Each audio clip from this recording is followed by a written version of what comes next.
Good evening. Thanks for coming out to the Alternative Cafe. This beautiful, beautiful gallery slash bookstore slash cafe in Seaside. I'm Leah-Carla Gordone, singer-songwriter and new author of the Motorgirl Memoirs. So tonight I present to you the Motorgirl Memoirs, 12 readings and a 12-stringed guitar tour.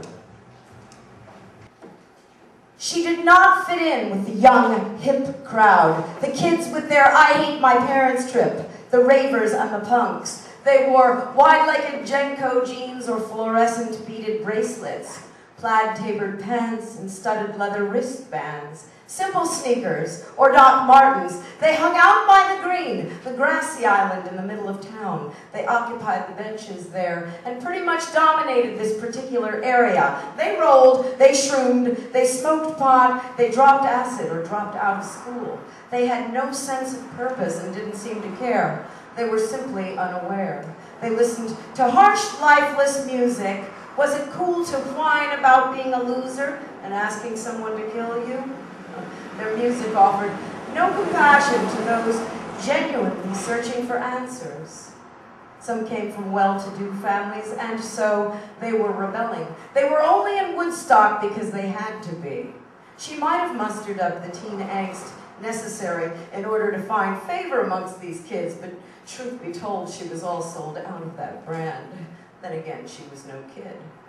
There were also the rainbow children, hacky-sacking, hemp-weaving, and spare-changing with their puppies, the Rastafarians and the beatniks, musicians playing various instruments of string and or percussion. They kicked it right on the grass, blankets strewn and dirty bare feet. They floated in and out and amongst one another throughout the day and well into the night. She was most comfortable in their midst, but then many of them were the sons and daughters of original Woodstock hippies. She figured she qualified to move in their circle. The entire scene made for quite a show as tourist onlookers ogled. It was summertime, and the snooty ones were in Woodstock to shop and dine. She was there because her parents owned a groovy little old trailer on a small piece of property not far from town. The trailer had been purchased by her folks back in the 60s.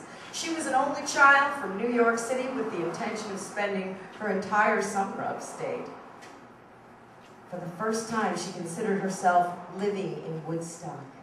It was precisely this summer that she began playing the guitar. She was teaching herself, and her guitar playing was moving to a new level.